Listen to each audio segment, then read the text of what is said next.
Bonsoir Monsieur le Président. Laurence Ferrari, CNews pour le groupe Canal+. Lors de votre élection en 2017, vous avez dit que vous aviez senti la colère des Français dans un pays qui n'était pas stabilisé.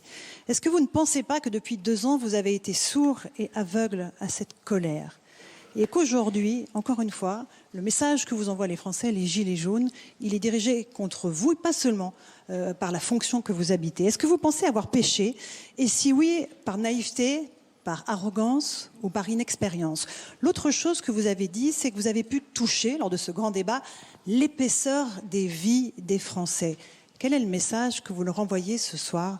Vous leur dites à ceux qui ont voté pour vous en 2017, parce que votre promesse était « vous travaillerez mieux et vous gagnerez mieux votre vie ». Aujourd'hui, vous leur dites « vous travaillerez plus, vous êtes des feignants, vous travaillez moins que vos voisins ». C'est surprenant parce que les chiffres dont moi je dispose, Eurostat 2018, en matière de temps de travail, la France est en 3e position, derrière la Grande-Bretagne et l'Espagne. Est-ce que c'est ça le message que vous envoyez aux Français? Et puis concernant l'agenda 2025, il est évidemment bien au-delà de l'échéance de 2022. Soyons clairs, est-ce que vous serez candidat en 2022, Monsieur le Président? Alors, bon, sur le premier sujet,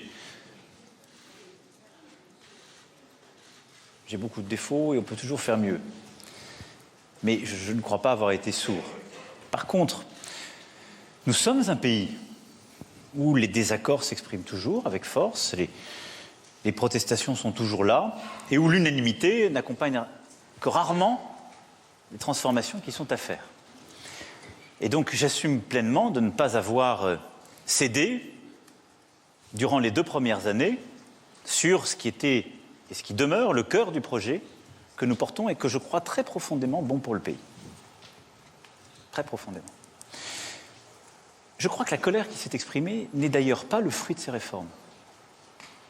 Je l'ai dit et j'ai essayé de la qualifier tout à l'heure.